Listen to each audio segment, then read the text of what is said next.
de capacitación. Bienvenidos a los sargentos que nos están acompañando en el día de hoy. Para hoy tenemos una intervención muy importante sobre los derechos de las víctimas de violencia, Ley 1257 del 2008. También vamos a ver quiénes son esas instituciones que le brindan atención a estas víctimas, qué funciones cumplen y las rutas de atención. Para los que no me conocen, los que están por primera vez, los sargentos, me presento. Mi nombre es Marta Lucía Melo Serna, soy psicóloga, soy licenciada en educación básica, he venido trabajando en todo lo referente a restablecimiento de derechos de niños, niñas, adolescentes, familias, mujeres víctimas de violencia y todo lo que tenga que ver con el restablecimiento de derechos. ¿Me confirman, por favor, si se está viendo la diapositiva? Sí, se ve claro. Sí, se está viendo, profe, se está viendo. Gracias, muy amable. Entonces vamos a continuar. ¿Quiénes son los actores institucionales y no institucionales? A continuación se presentan los actores institucionales y no institucionales competentes en materia de protección, de atención, todo lo que tiene que ver con la prevención de las víctimas de violencia intrafamiliar, con énfasis en violencias basadas en género, ¿sí? Las cuales tienen la responsabilidad de trabajar con carácter interinstitucional e intersectorial, de manera articulada. Que vamos a mirar que estas instituciones que les voy a presentar no trabajan de manera aislada, todas trabajan de manera articulada, hay un engranaje, una secuencia de atenciones y que todas apuntan a lo mismo, a brindar una atención integral a nuestras víctimas. ¿Quiénes la conforman? Como vemos ahí tenemos a la Comisaría de Familia. ¿Y qué hace la Comisaría de Familia? La Comisaría de Familia le corresponde hacer frente a situaciones de violencia en el ámbito familiar. Garantiza, protege, restablece y repara los derechos de las personas que integran la familia, atender y orientan a los niños, a las niñas, a los adolescentes y a todos los integrantes del grupo familiar. Además de esto, las comisarías de familia reciben las denuncias, toman las medidas de protección, que ahorita las vamos a ver más adelante. Les voy a explicar qué es una medida de protección en caso de violencia. Asimismo, se le hace el seguimiento. Podemos ver también a la Fiscalía General de la Nación. Es una entidad que brinda a los ciudadanos el derecho a que se haga justicia a la hora de ser víctima de cualquier clase de delito. ¿Sí? La Fiscalía nada más no está para atender violencia intrafamiliar, está para otras clases de delitos, como ya debemos tener conocimientos. ¿Cuál es el otro actor institucional? El CAIVAS. ¿Qué es el CAIVAS? El CAIVAS es el Centro de Atención Integral de Víctimas de Violencia Sexual. El CAIVAS no está en los municipios como tal, está en las ciudades capitales. Igual está el CAVIS. ¿Qué es el CAVIS? Es el Centro de Atención a Víctimas de Violencia Intrafamiliar. Igual que el CAIVAS lo encontramos en las ciudades capitales. Está la Policía Nacional, a quien le corresponden las labores fundamentales en materia de protección. Si nos damos cuenta, todas las que estamos viendo brindan atención. ¿A quién? A las víctimas. Sí, la policía debe desplazarse al lugar de los hechos, acompañar a las víctimas a un lugar para su seguridad y su protección. A las instituciones de salud, a la protección y acceso a la justicia. Apoyar a las autoridades pertinentes en la ejecución de las medidas. También vemos que hacen parte del Instituto Colombiano de Bienestar Familiar, lo que llamamos ICBF. ¿Cuál es su labor principal? Es recibir los casos cuando la víctima es un niño o una niña o un adolescente verificar la garantía de sus derechos, intervenir en los procesos de medida de protección a través del defensor de familia. Al respecto, quiero aclararles que hay municipios en donde el ICBF no se encuentra presente y para eso están las comisarías de familia en su defecto. En los corregimientos, por ejemplo, donde no hay bienestar familiar, en donde no hay comisaría de familia, quienes hacen las labores de restablecimiento de derechos, los inspectores centrales, las inspecciones de policías en los corregimientos. Asimismo, tenemos las autoridades departamentales y autoridades municipales. ¿Quiénes son las autoridades departamentales? Los gobernadores, todo lo que tenga que ver con este ente territorial a nivel departamento. Y en los municipios tenemos a las alcaldías, los alcaldes. También tenemos las EPS y las IPS. Las EPS, entidades prestadoras de servicio, y las IPS, Instituto de Prestación de Servicio, institución de prestación de servicio. También tenemos como actor no institucional, porque ya este es un actor no institucional, a la familia. Recuerden que la familia debe ser el primer garante de los derechos. También tenemos a la sociedad. Como sociedad estamos obligados, estamos llamados a brindar garantías también. Estamos obligados al tema de la prevención, estamos obligados al tema de activación de rutas. ¿Quiénes somos la sociedad? Todos nosotros somos la sociedad. Existen otros actores institucionales y no institucionales como son los jueces de la República. A estos pertenecen los jueces de familia, los jueces civiles municipales o promiscuos municipales, los jueces de control de días, y también tenemos el Ministerio Público. ¿Quiénes conforman el Ministerio Público? La Procuraduría General de la Nación, la Defensoría del Pueblo, la Personería Distrital o Municipal. ¿Qué pasa con las personerías? Es como el caso que les ponía ahora rato el ejemplo, que en las ciudades capitales existen las personerías distritales, ¿verdad? Pero en los municipios vamos a encontrar las personerías municipales. Cuando en un municipio hablamos de que requerimos la presencia del Ministerio Público, nos estamos refiriendo a la presencia del personero o la personera municipal. Y también tenemos la Consejería Presidencial para la Equidad de la Mujer. Bueno.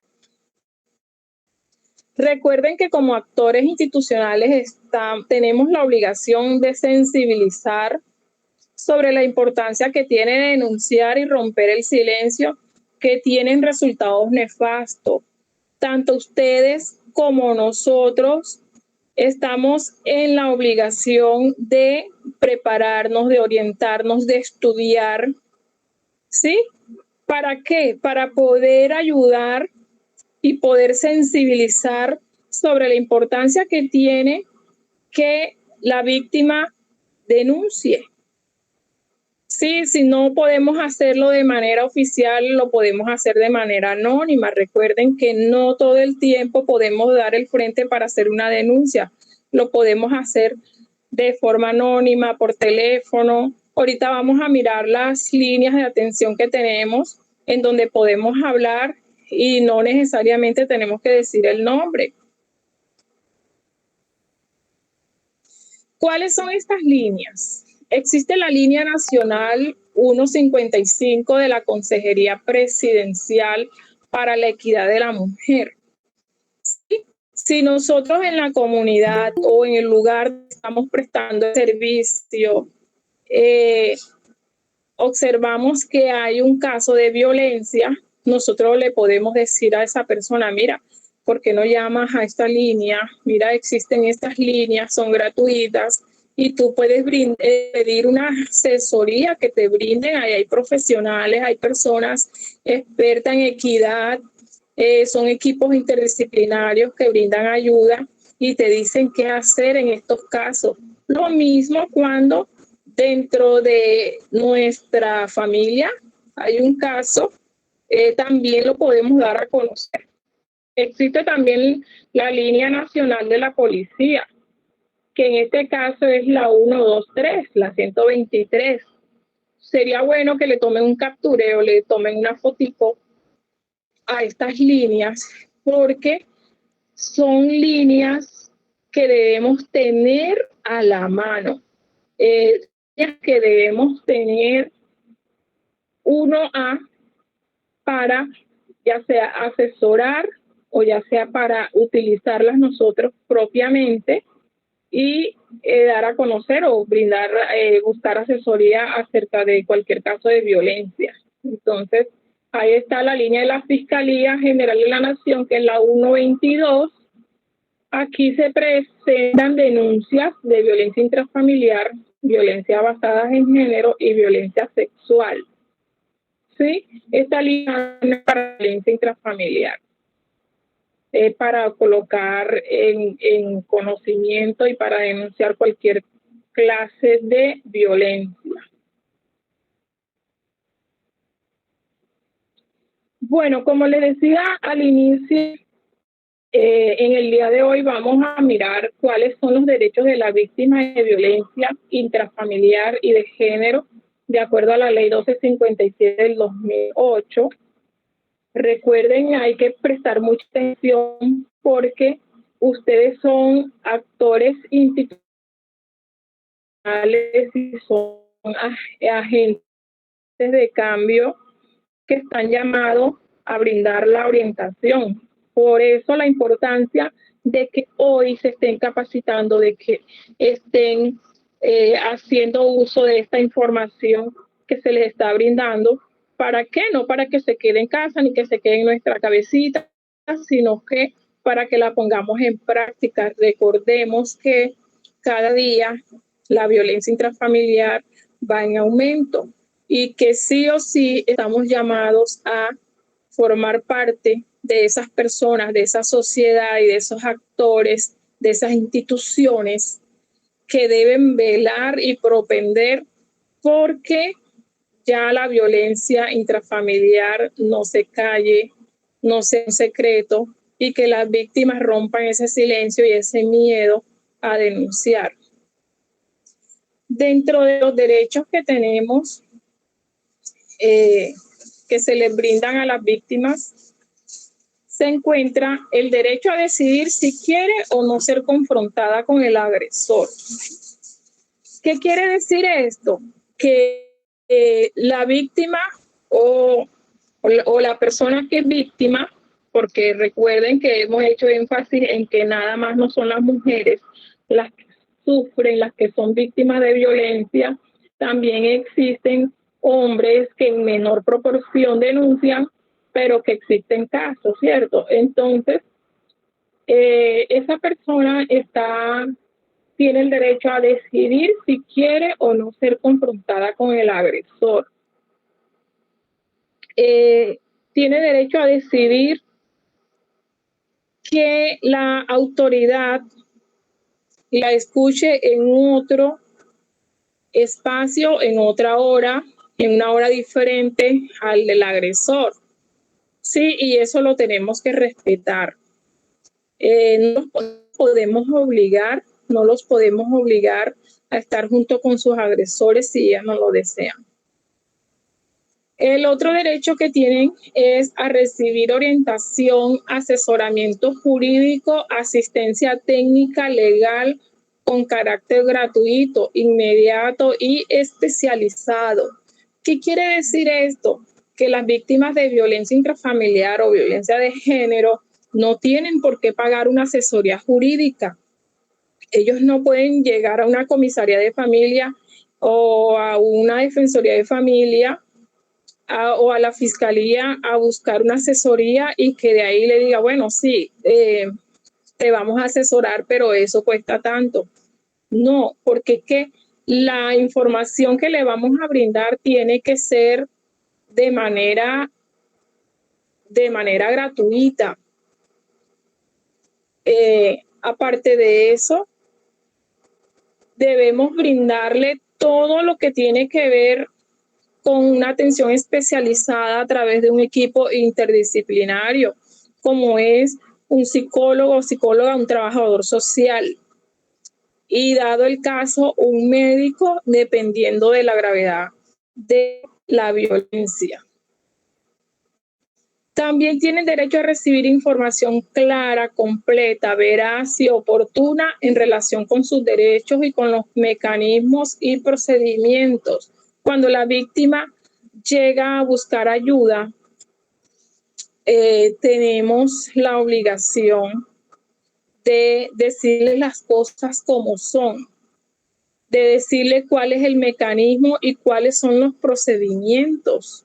Sí, nosotros tenemos que decirle, mire, usted tiene derecho a ser protegida, usted tiene derecho a unas medidas de protección, usted tiene derecho a unas medidas de atención, usted tiene derecho a esto, para lo cual nos estamos preparando y tenemos que sabérnoslo pues de pe a pa para poder informar y no desinformar a las víctimas. Las víctimas también tienen derecho a dar su consentimiento informado para los exámenes médico-legal en los casos de violencia sexual y escoger el sexo del facultativo, o sea, del médico o del profesional, para la práctica de los mismos dentro de las posibilidades ofrecidas por el servicio. ¿Qué quiere decir esto?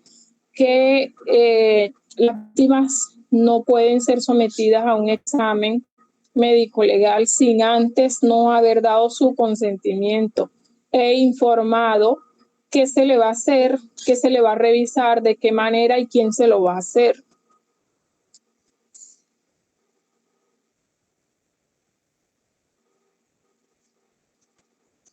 Recibir atención integral a través de servicios con cobertura suficiente, accesible y de calidad. ¿Qué nos quiere decir este derecho?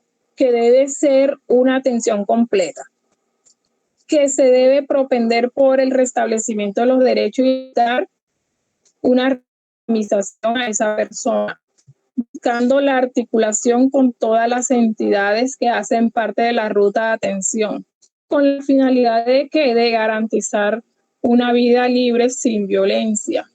¿Qué quiere decir este tema de evitar la revictimización? Nosotros tenemos que, en lo posible, evitar que la víctima o la usuaria que se acerque a nosotros, eche la historia, cómo fue eso, y me agarró, me pegó, me hizo, me obligó. Y cuando llegue allá donde los jefes, otra vez, mira que le estoy, y repite la historia, y ahí estamos, ¿qué? Revictimizando y vulnerándole su derecho. Entonces, en lo posible, si somos personas de la comunidad, si no somos esos actores institucionales, en lo posible no entrar tanto en detalle, solamente ella nos está diciendo, o él, de que fue víctima y le estamos, si acaso, viendo las heridas. Entonces evitemos de estar juzgando y diciendo, ¿y por qué te dejaste? ¿Y por qué no hiciste?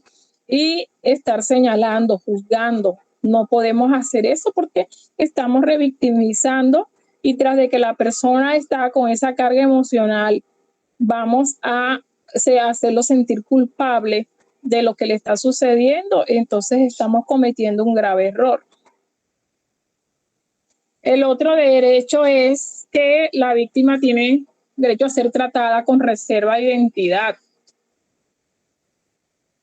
Sí, a recibir la asistencia médica legal o asistencia social respecto a sus datos personales, los de su descendiente o los de cualquier otra persona que esté bajo su guarda o custodia. ¿Qué nos quiere decir? Que se debe manejar la confidencialidad. Nosotros tenemos que garantizar la confidencialidad de qué, de sus datos personales. Recuerden que los datos personales son datos sensibles, deben pertenecer a la reserva y a la confidencialidad de la institución, incluso de nosotros. Si yo soy una vecina o un vecino y se nos presenta el caso de que la víctima pues confía la información en nosotros, no podemos divulgar esa información. ¿Sí? Por eso ya somos actores institucionales y ya somos agentes de cambio y ya tenemos cierta formación. Sí, porque a veces por desconocimiento, por ignorancia lo hacemos, pero ya en el día de hoy nos estamos preparando y estamos viendo que si hacemos, damos a conocer la información de la reserva de los documentos o cualquier cosa de historia clínica que llega a nuestras manos y que la víctima lo confíe, no podemos divulgarla con nadie. El otro derecho es recibir asistencia médica, psicológica, psiquiátrica y forense especializada e integral para ellas y sus hijos. Recuerden también que nada más no son víctimas las mujeres o los hombres, en este caso el papá o la mamá. Si en el núcleo familiar hay niños y ellos están presentes, son testigos de estas violencias, ellos también terminan siendo víctimas. Entonces, así como la víctima amerita atención integral, sus hijos, igual su núcleo, cualquiera de los que están ahí de testigos, también son merecedores de recibir esa asistencia, ya sea médica, psicológica, psiquiátrica, la que dé lugar y la que defina la comisaría de familia o a donde llegue inicialmente a dar a conocer la violencia. Bueno, vamos a mirar que dentro de los derechos que tienen las víctimas, tienen derecho a una medida de protección. ¿Qué es una medida de protección? Son los mecanismos de protección provisionales y definitivos otorgados por el comisario de familia en favor de las víctimas, de tal manera que pongan fin a la violencia, al maltrato o agresión que están poniendo en riesgo su integridad personal. Pueden ser impuestas por comisaría de familia, Fiscalía General de la Nación, juez de control de garantía, cuando la solicitud es hecha por el fiscal o por la fiscalía.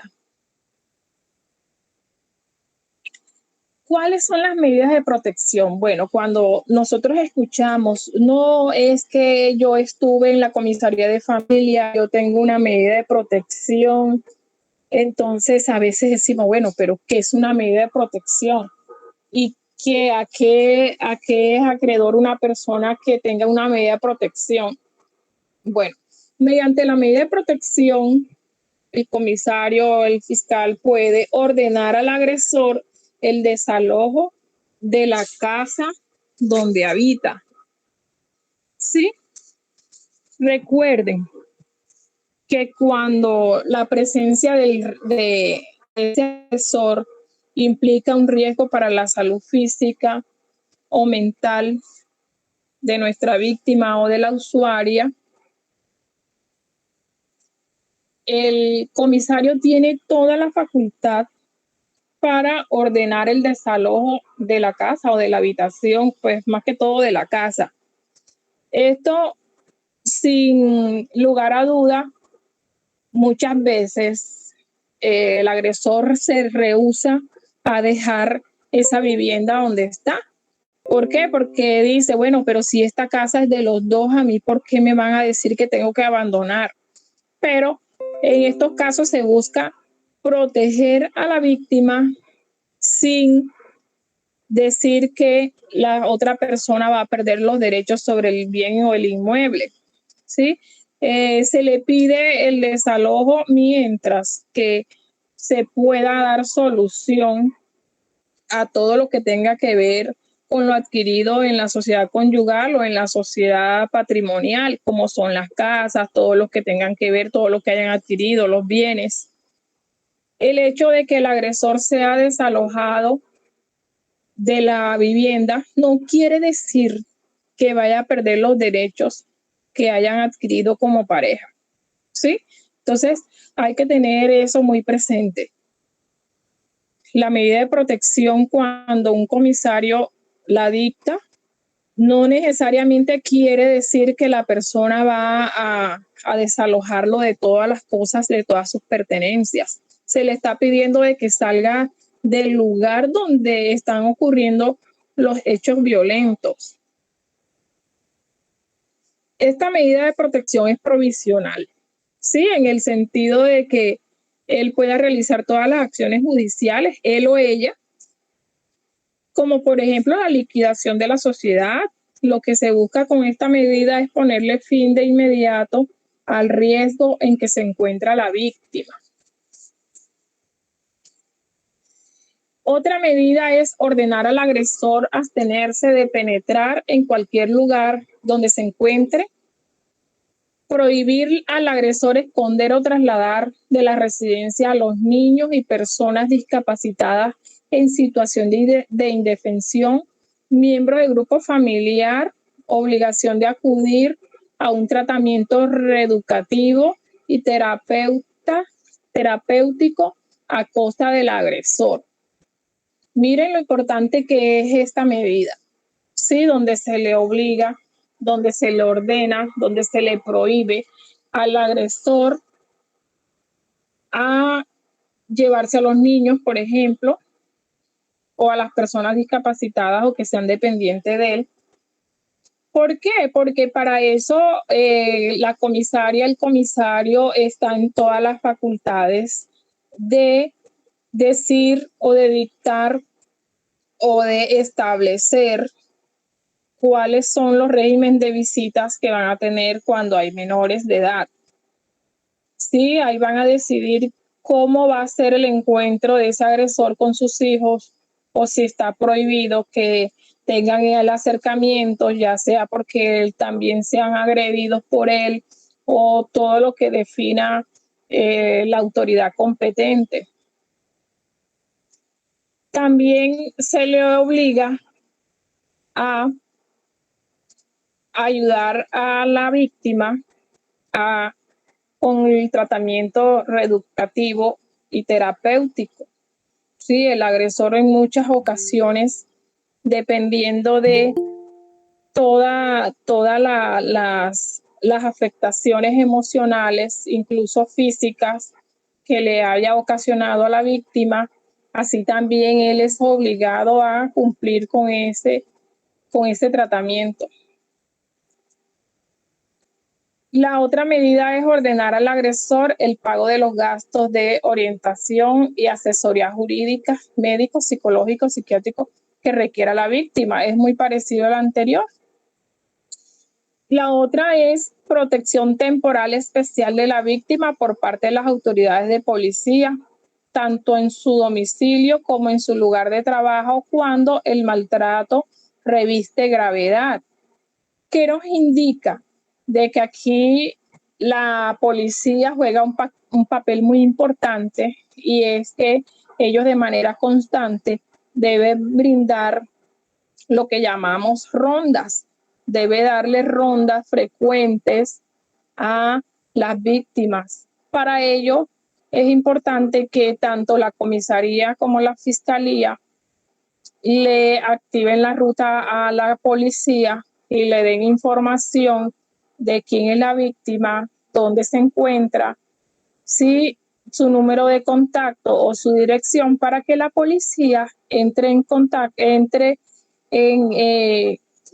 tenga un acercamiento con la víctima y le diga, bueno, a partir de ahora usted va a estar bajo nuestra protección, vamos a estar frecuentando su lugar donde vive, incluso donde estudian los niños, porque muchas veces hemos visto de que el agresor, cuando es el padre de los niños, llega al lugar donde estudian y tienden a llevárselos, a escondérselos, y la policía, todo esto tiene dentro de su obligación brindarle la protección.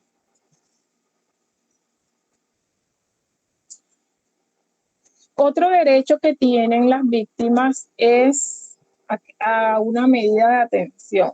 ¿Qué son las medidas de atención?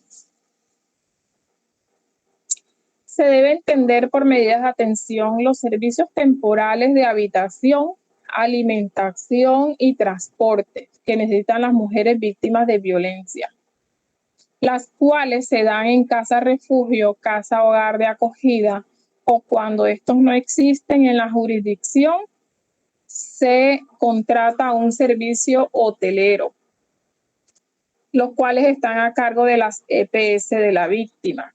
¿Qué quiere decir? De que estos servicios van a estar garantizados por el plan obligatorio de salud.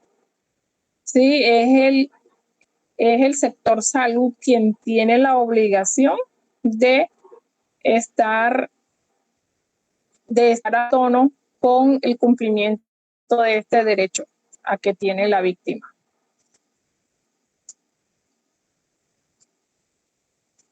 ¿Cuáles son los criterios para brindar la medida de atención?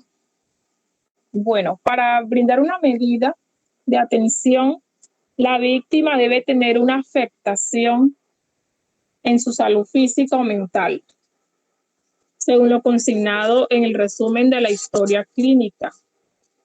Sí, para esto nos dice que es importante lo que sustente el médico en su historia clínica. Es ahí donde se va a tener en cuenta qué necesita la víctima.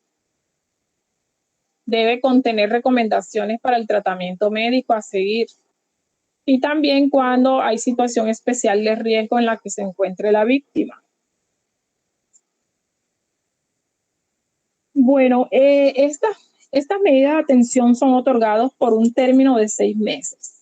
Son prorrogables por 6 meses más. Es decir, este tipo de medidas solo deben durar un plazo máximo de 1 año, y se concede teniendo en cuenta que las medidas de atención deben dictarse después que se haya impuesto una medida de protección.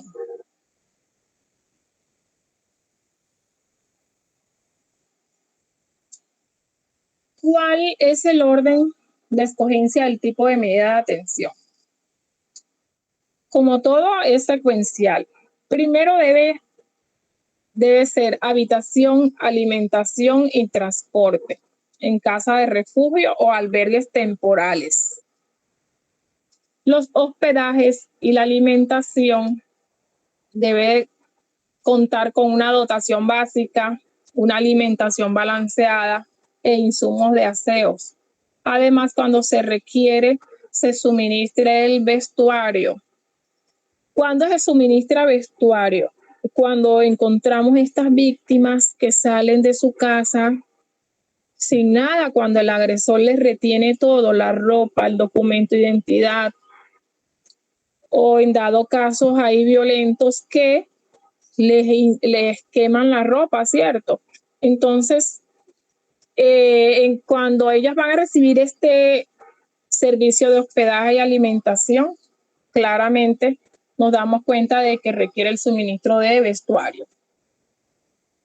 Además, tienen derecho a la orientación en sus derechos.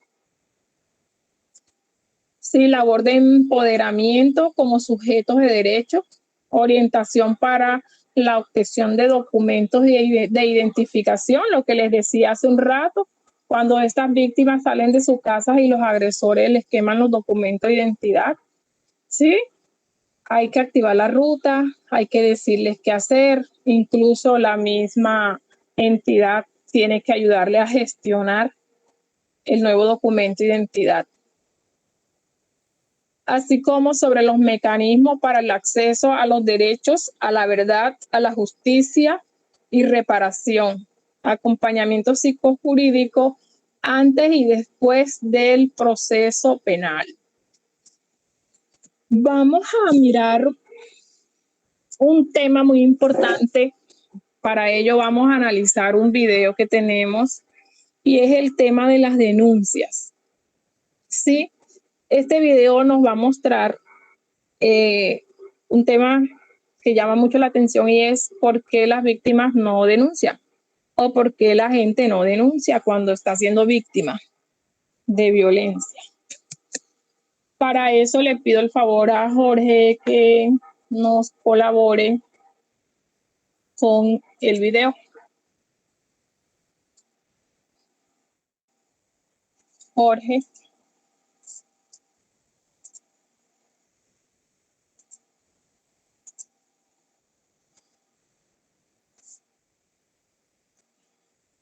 Por favor, Jorge, nos colabora con el video.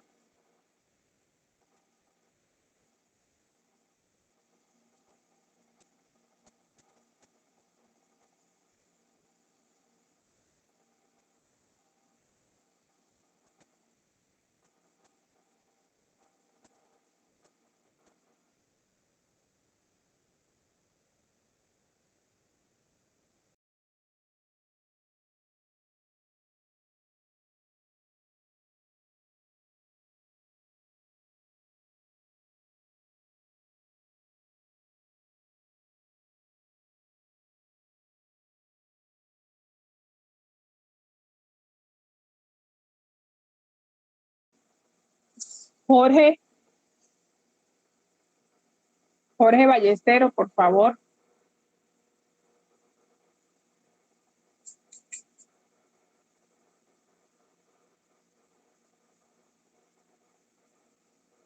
Jorge. Bueno, vamos a continuar entonces con el tema que estamos porque el video lo tiene Jorge y no es posible.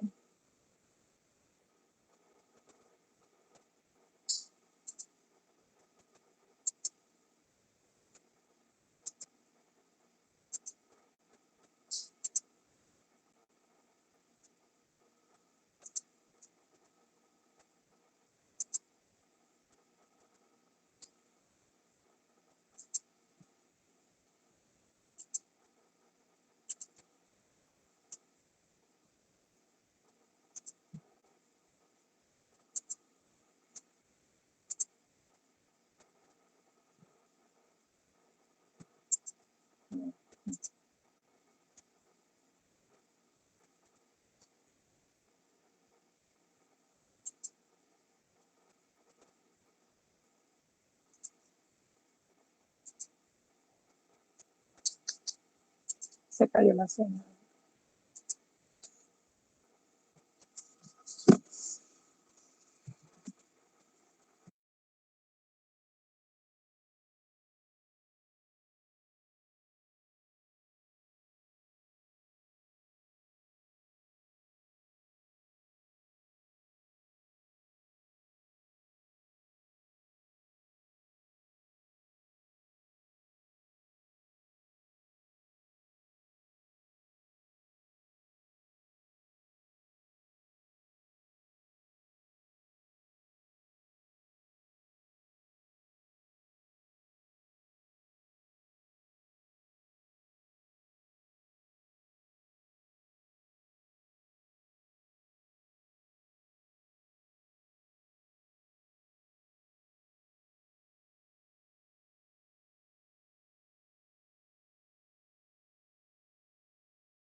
Bueno, Jorge no pudo colaborar con la presentación del video, pero quiero que me confirmen si se ve la presentación de las diapositivas. Sí, profe, son muy buenas porque pues obviamente está saliendo la diapositiva en la pantalla y nosotros la estamos leyendo y como tal pues usted nos la va explicando, sí. O sea, para mí estuvo buena. Sí, pero no pudimos proyectar el video. Es un video de la Fiscalía que les traía para ilustrarnos un poco más. Pero quiero que me confirmen, por favor, si las diapositivas en este momento se están viendo. No, profe, en este momento no.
Creo que ahora sí se está viendo, ¿verdad?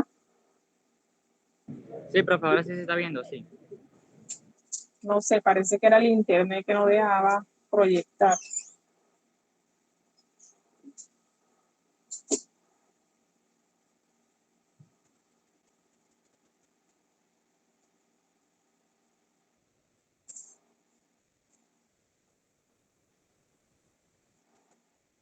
Bueno, entonces vamos a continuar con el orden en que se debe escoger el tipo de medida de atención. Ya íbamos por orientación de los derechos, ¿cierto? Entonces, educación y capacitación.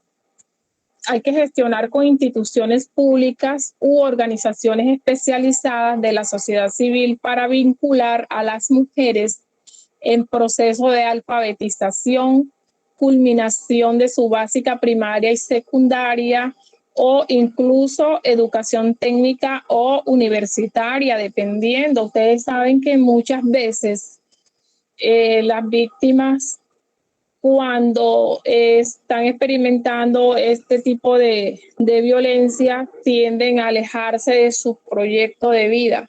Incluso algunas ni siquiera lo han iniciado. Entonces, es deber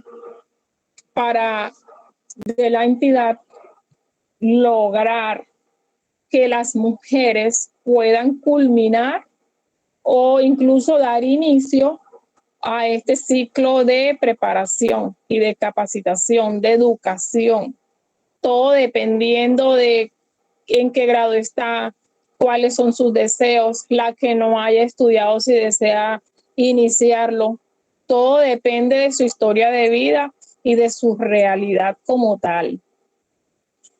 En cuanto a la autonomía económica, se gestionan con instituciones públicas u organizaciones especializadas de la sociedad civil para el ingreso de las mujeres a programas de inserción laboral. o elaboración de proyectos productivos. Es muy parecido al anterior, pero allá solamente nos dedicamos al tema de educación como tal y capacitación. Acá, además de capacitarla, deben ser tenidas en cuenta en los programas laborales. Sí, hay que mirar cuáles son sus habilidades, cuál es la preparación que tiene él o la víctima, o en su defecto elaborar proyectos productivos, ayudarlas a que ellas aprendan un arte, a que ellas aprendan cualquier actividad que les sirva para que ellas se sientan útiles, para que ellas se sientan productivas. La experiencia nos dice que muchas mujeres que son víctimas de violencia tienen una dependencia económica. ¿De quién? Del agresor. Y eso las hace más víctimas. ¿Por qué? Porque el miedo les impide separarse, romper el silencio, porque ellas creen que pueden, pues entre comillas, morirse de hambre ellas con sus hijos, ¿cierto? Y vamos a ver que la realidad y que los derechos que ellas tienen les da para que la entidad a cargo de la garantía de esta medida les ayuden a ingresar a programas laborales y programas de proyectos productivos. La atención integral a niños, niñas y adolescentes. Se realiza gestión y articulación interinstitucional para restablecimiento de los derechos de los niños, niñas y adolescentes. ¿Cuáles son estas entidades? Están los hogares de bienestar, están los CDI, ¿cierto? Por ejemplo, si los niños están en educación inicial, ya sabemos que pueden articular o activar ruta con los programas del bienestar familiar que tienen atención para niños, niñas y adolescentes en etapas de la primera infancia. Lo mismo cuando son niños de primaria o cuando ya son adolescentes que están en los colegios. Hay una articulación y hay una prioridad para estos niños, para estas niñas y para los adolescentes. Lo segundo es habitación, alimentación y transportes. Sí, la vez pasada, en la diapositiva anterior, lo que estábamos viendo era en cuanto a la hospedaje y alimentación. Acá estamos mirando todo lo que tiene que ver con los servicios hoteleros, cuando no hay casas refugios o albergues temporales, o habiéndolos y no hay cupos disponibles, se podrá optar por los servicios hoteleros, en cuyo caso deberían estar legalmente constituidos y cumplir los requisitos de un establecimiento de comercio. ¿Qué quiere decir esto? Que cuando no hay albergues temporales, no hay cupos disponibles, aún habiendo esos albergues, sí deben brindársele los servicios en un hotel, pero no va a ser cualquier hotel. El hotel debe estar legalizado y debe contar con las garantías de protección, debe tener cámaras, debe tener su servicio telefónico, todo, porque recuerden que lo que se va a albergar es una víctima y es una persona que está en riesgo de ser atacada por su agresor.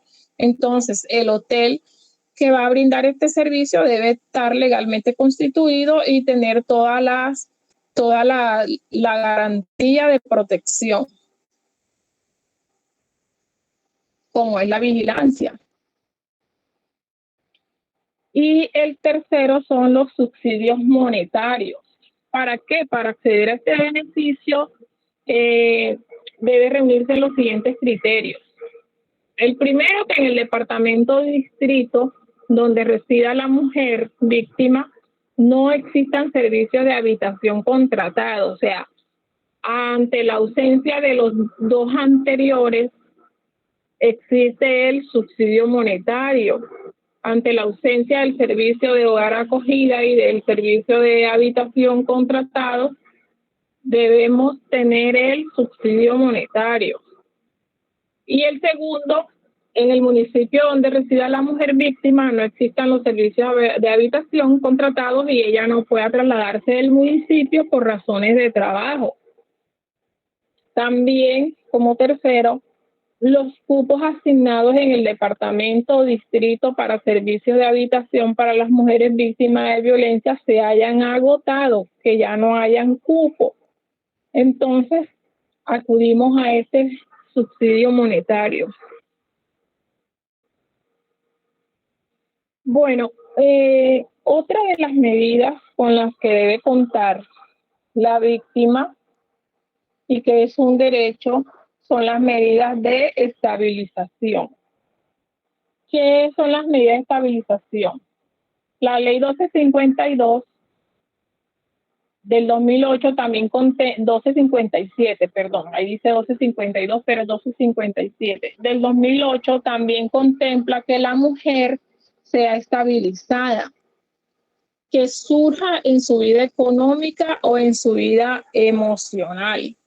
Se debe permitir que la víctima estudie o aprenda cosas nuevas, que le permitan salir adelante al igual que a sus hijos en caso de que existan. Recuerden que muchas veces detrás de la víctima van los niños y son ellos los que llevan pues la peor parte por la vulnerabilidad que les sugiere su edad, por la vulnerabilidad que ellos tienen, que no están en capacidad de defensión y pues terminan siendo víctimas de muchas veces de sus propios padres o de la persona agresora.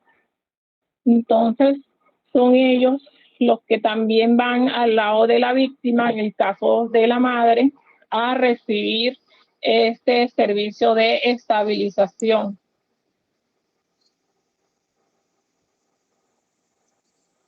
¿Cuándo puedo pedir una medida de protección?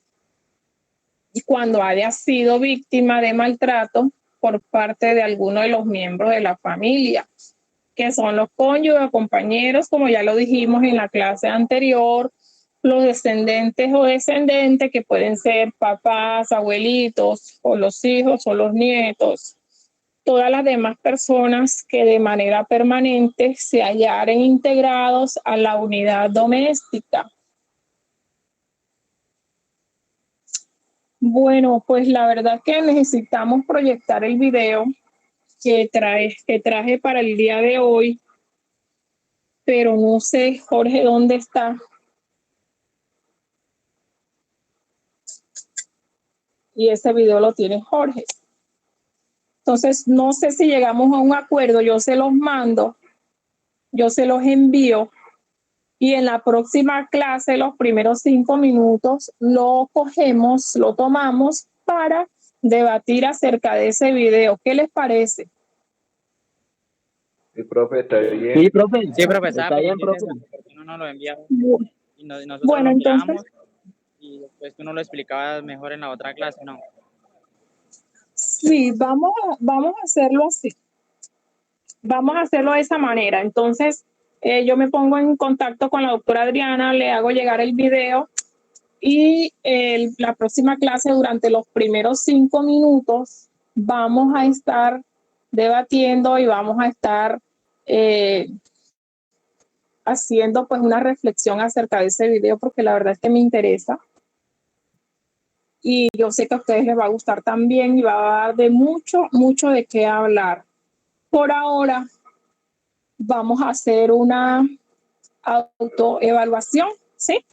Vamos a mirar qué nos trajo este tema, qué aprendimos, de qué manera lo podemos poner en práctica. Recuerden que estos temas, para ponerlos en práctica, no solamente es para personas que están trabajando en una comisaría o en bienestar o en fiscalía, ni solamente son los que están en la Armada Nacional, ni los que están en el Ejército, ni en la policía. Son para personas también de la comunidad, porque nosotros estamos llamados por el principio de corresponsabilidad como sociedad a ayudar y aportar el granito de arena para que las personas tengan un mejor estilo de vida, para que las familias vivan sin violencia, para que no hayan más agresiones, para que las víctimas reciban pues de parte de nosotros esa capacitación y esta inducción, estas orientaciones acerca de cómo deben actuar, cómo deben hablar, qué deben hacer en caso de ser víctimas de violencia. Entonces, ¿qué les pareció el tema sobre las instituciones y sobre los derechos de las víctimas? Les escucho. Me pareció muy interesante, profesora, porque no sabía tantos derechos que tenían las víctimas de acoso sexual y de violencia intrafamiliar. Cierto, hay una cantidad de derechos, pues es lamentable decirlo, que muchos de ellos quedan en el papel y quedan ahí pues plasmados en esta ley, pero que si no los ponemos a funcionar, son más que eso, hay una letra muerta. Entonces, somos nosotros los que debemos decirles a la víctima, mira, tú tienes derecho a esto. Mira, llega a tal parte que tú tienes derecho a pedir tal cosa. Entonces, entre más nos capacitemos y entre más conozcamos estos derechos, las mujeres y todas las personas que son víctimas de violencia están en capacidad de decir, no, pues ya esto no puede seguir más porque yo tengo estos derechos. ¿Sí? ¿Qué más? Anotaron lo de la línea nacional, lo de la Policía Nacional, lo de la Fiscalía. Sí, claro, profe, y pues también me pareció muy interesante y pues, o sea, era necesario saberlo, lo de la parte de que uno, cómo puede lastimar o herir a esa persona así que está pasando por un caso de eso, entonces ya por lo menos uno sabe cómo hablarle, o sea, cómo no tocarla, no lastimarla en algunos sentidos, ¿sí? Eso me pareció muy interesante también. Bueno, sí, mira que es algo que nosotros cuando no conocemos cometemos ese error, ¿verdad?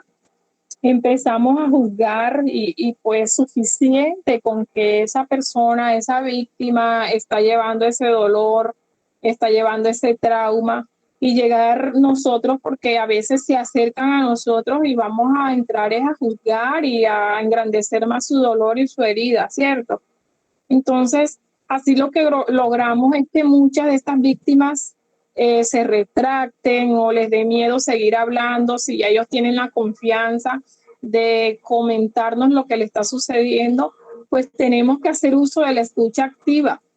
Sí, de escuchar y hablar en el momento indicado y decir, bueno, yo no sé de esto, pero vamos a llamar a esta línea y ahí nos van a brindar orientación. Pero como yo sé que ya ustedes están un poquito capacitados en todos estos temas, ya ustedes no se van a quedar tan cortos, ya ustedes no van a decir, yo no sé esto, van a decir, mira, tienes que hacer esto y tienes que hacer esto otro, ¿cierto? Entonces, tengan en cuenta estas líneas, son gratuitas, las pueden llamar, las pueden marcar desde cualquier teléfono y si es caso, pasar ustedes mismos a la víctima para que ellos hablen.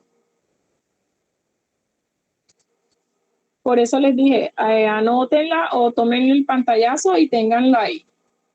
La de la Fiscalía es 1A, la de la Policía Nacional también. La línea nacional es 1A también. Dígame, Doc. Qué pena con ustedes. ¿Les puedo hacer una apreciación a los chicos? Sí, claro. En el área. Si en algún momento ustedes llegan a encontrar algún proceso de los que hemos tocado, ¿sí? ¿Ustedes qué van a hacer? Lo primero que deben de darle a conocer es a el oficial o suboficial que esté a cargo de la unidad para que él tenga conocimiento que ustedes van a activar las rutas, ¿de acuerdo? Como les indicaba la doctora Marta, por corresponsabilidad nos toca a funcionarios públicos y no funcionarios públicos, profesionales y no profesionales, activar esta ruta. Porque de lo contrario, si omitimos activar la ruta, tendríamos unas sanciones. Por eso es importante que ustedes den a conocer, la primera persona sería el suboficial o oficial a cargo.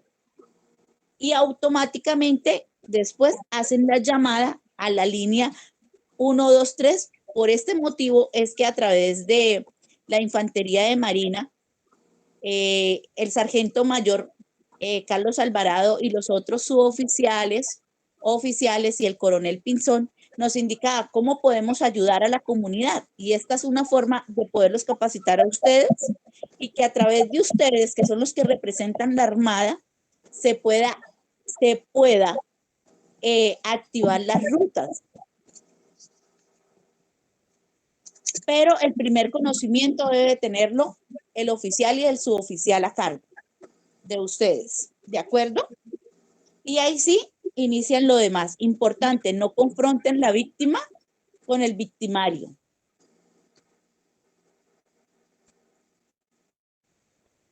Claro, profe, muy buen punto, porque pues algunos de los que estamos en el área pasamos por fincas y eso, y a veces uno, o sea, a veces le pueden comentar a uno casos parecidos o similares, porque si la víctima acude hacia uno a contarle, ¿sí? Y si uno omite eso, pues entonces ya uno tiene su cargo de responsabilidad, y porque después la víctima dice, pero yo le dije a la Infantería Marina y ellos no hicieron nada y tal. Entonces uno ahí ya toma acciones, por decir, la primera es informar al comandante y pues que él informe, o darle el número de las líneas telefónicas e informarle. Ya con esta clase ya uno tiene más amplio conocimiento acerca de eso, cómo ayudar o cómo infundir en una persona que te está encontrando afectada por violencia intrafamiliar. Recuerden que no tan solo son las mujeres, hay hombres que también son víctimas de violencia, y si se encuentran con un caso así, ustedes lo primero que tienen que hacer es acogerlo. Recuerden las primeras prácticas de apoyo psicológico que la doctora Marta les dio. Doctora Marta, ¿usted las puede repetir, esas primeras prácticas de apoyo psicológico y orientación, por favor? Sí, lo primero que debemos hacer es indagar qué le está sucediendo a esa persona, ¿sí?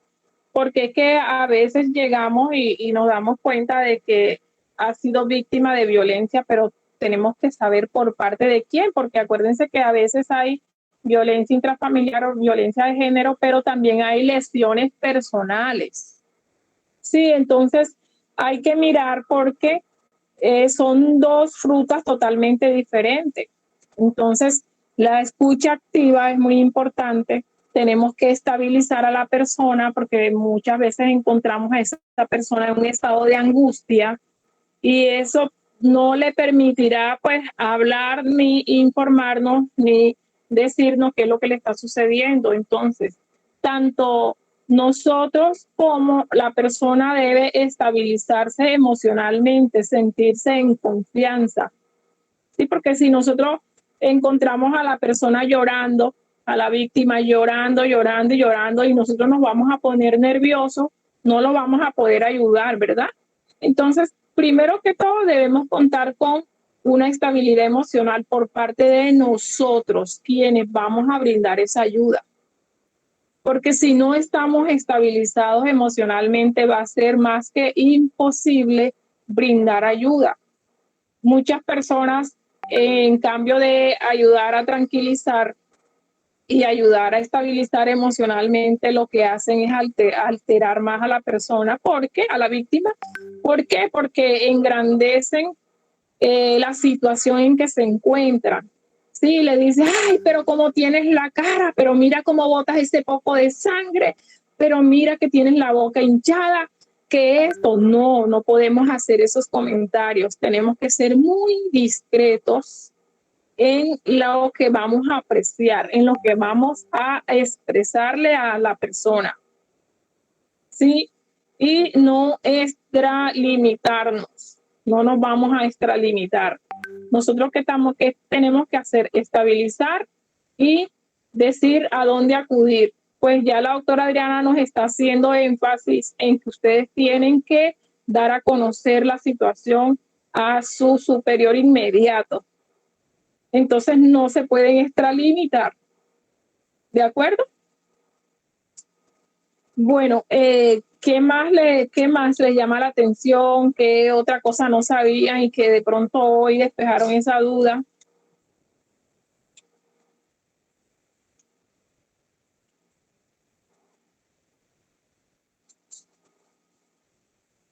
Lo de los municipios y departamentos y algunos corregimientos, o sea, de a dónde acudir en caso de De un violencia. corregimiento, en caso donde si estoy en un momento, eso también no lo sabía, profe. También lo aprendí.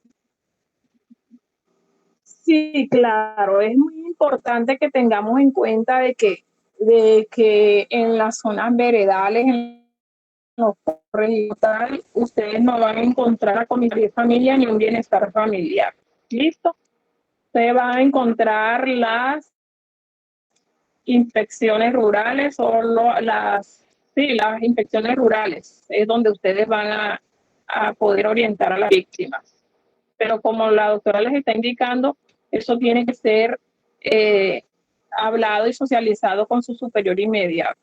Entonces, es importante porque a veces decimos, no, el bienestar familiar, aquí no hay bienestar familiar y ya nos quedamos con las manos cruzadas. Pero el bienestar familiar es lo mismo que una comisaría y una inspección rural es un inspector rural es un agente también garante de derechos. Entonces, acudir a esas inspecciones rurales. Doctora, en el ¿Qué más? artículo 97 de la ley 1098, el Instituto de Bienestar Familiar faculta, por favor, aprendan eso.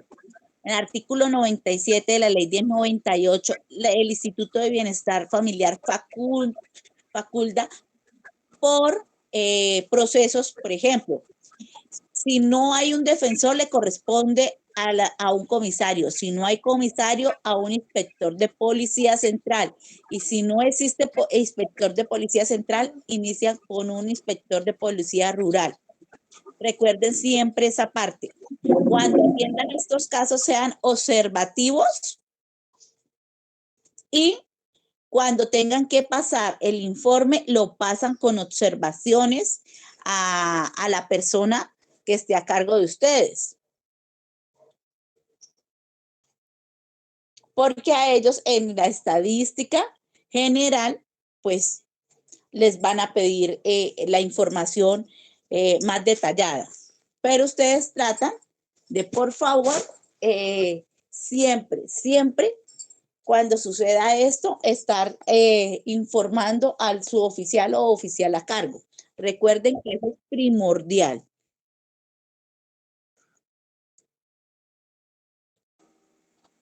Así es, doctora Adriana.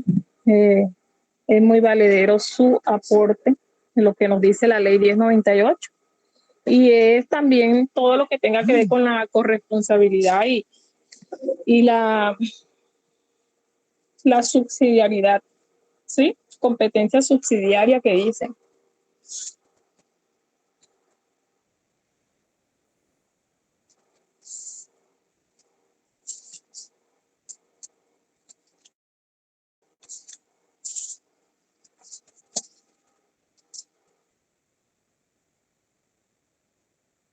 ¿Alguna duda?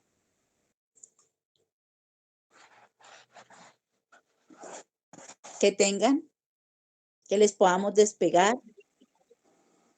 Bueno, y hacerles énfasis en todo lo que tiene que ver con los derechos de las víctimas, a decidir si quiere ser confrontado, a recibir orientación, eso sí lo pueden dar ustedes. Ustedes son las personas que encuentran a la víctima, ustedes enseguida deben dar orientaciones.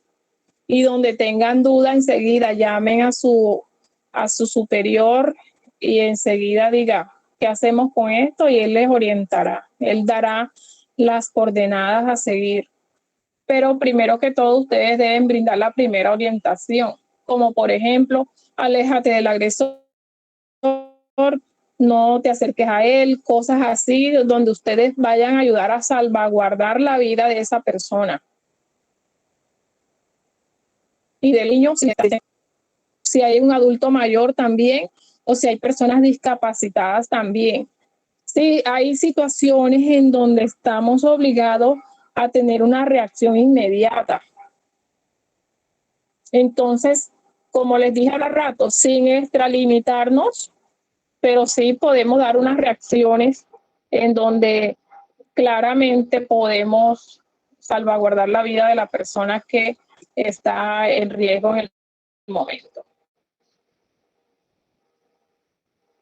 Y lo del consentimiento informado y lo de la reserva de los documentos y de la información, también es importante hacerles énfasis.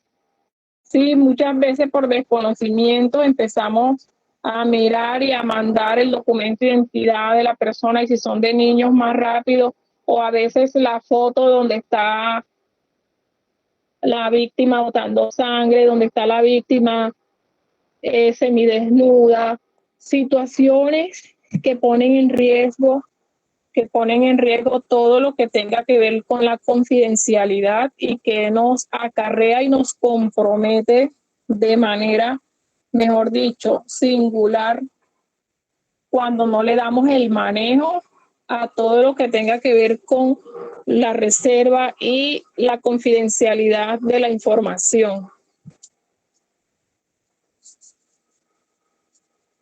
¿Qué dudas tienen, por favor? ¿En qué les podemos seguir orientando con todo lo que dijimos? ¿Qué les pareció el tema? Para mí el tema está muy bueno, profe, porque pues obviamente, como te dije, habían cosas que no sabía, como cosas que sí, pero por lo menos eso de cuando por lo menos, digamos que hay personas que cuando hay como digamos que hay como un conflicto en una casa así, como, o sea, como que hay violencia intrafamiliar o cosas así, y personas que por lo menos saben y no dicen nada, entonces ahí que sería pronto si en alguna investigación, ¿qué papel entrarían a hacer?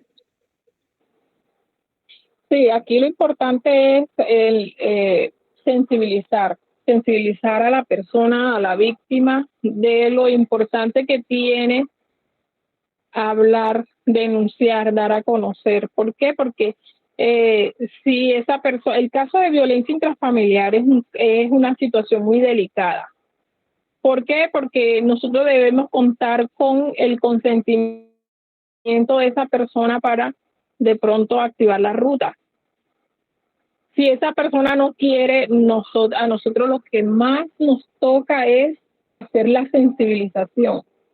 Ser muy cuidadoso en la manera como vamos a aconsejar y cómo vamos a ayudar a esa persona a concientizarse de que está corriendo un riesgo y ayudar a esa persona a que pierda el miedo a qué, a defenderse. ¿Y de qué manera se va a defender? Buscando la protección de las entidades.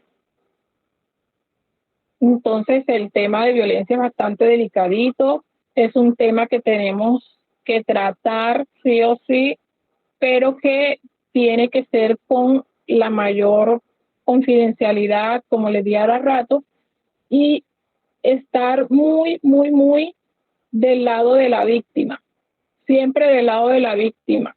¿Por qué? Porque esa persona va a confiar en nosotras y nosotros, y tenemos que ganarnos, valorar esa confianza que ellos van a depositar para así lograr que ellos rompan ese silencio y que puedan recibir ayuda. ¿De acuerdo? Ok, profe, ok, muchas gracias. Ya claro, claro en ese punto. Sí, creo que no, por más así no tengo como más dudas, estoy claro en todo lo que ha dicho, profe. Bueno, doctora Adriana, entonces yo le voy a hacer llegar el video para que junto con todos los asistentes en la próxima jornada, en los primeros 5 minutos, hagamos un pequeño debate. ¿Sí?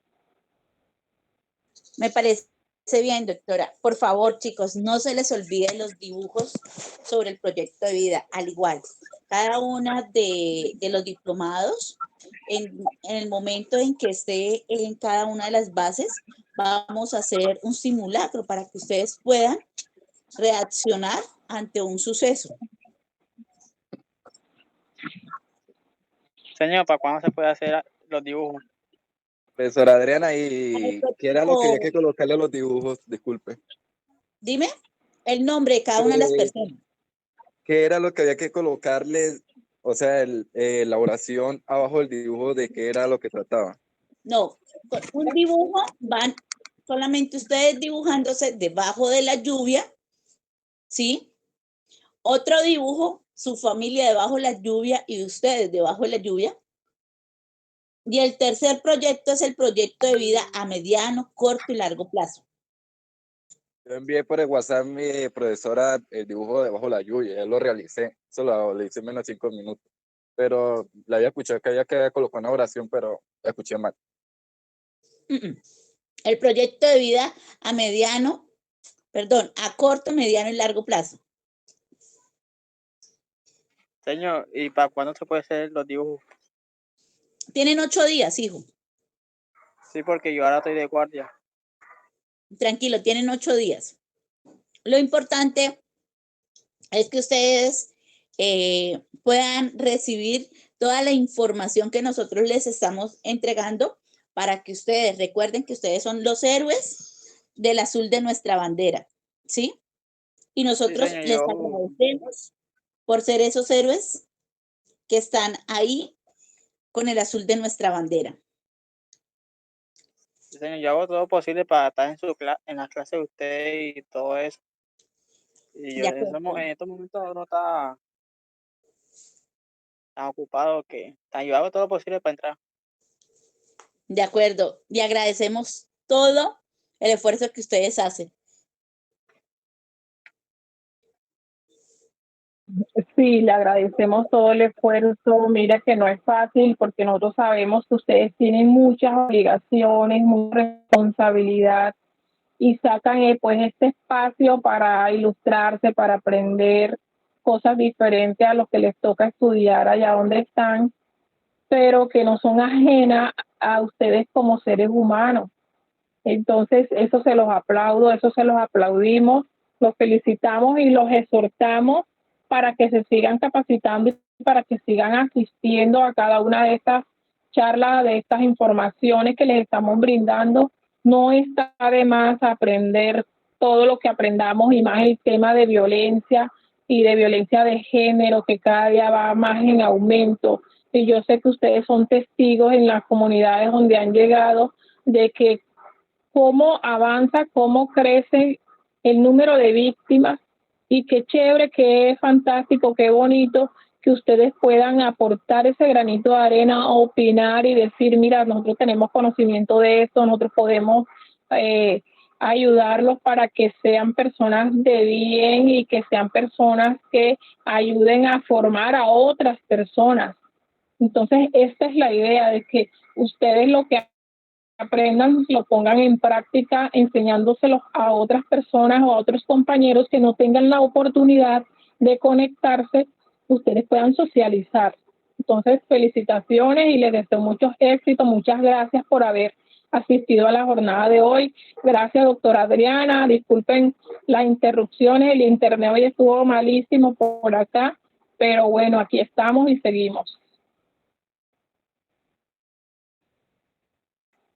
Gracias a cada uno de ustedes, gracias por ser nuestros héroes, esos héroes que protegen el azul de nuestra bandera, a la Policía Nacional del Paso también que se está capacitando. Doctora Marta, mil gracias, al sargento mayor Carlos Alvarado y al sargento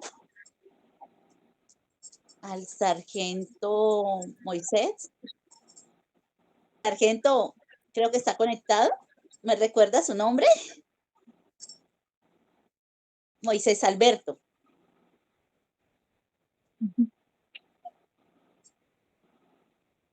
Mil gracias y feliz tarde para todos. Dios los bendiga. Espero verlos el próximo fin de semana. Recuerden que viernes y sábado son diplomados. Bueno, Ok, muchas gracias. Hasta luego para todos. Gracias a ustedes, señor, por Dios los enseñar bendiga. a aprender más cosas y ponernos en práctica las cosas que debemos saber. Bueno, Bueno, muchas gracias.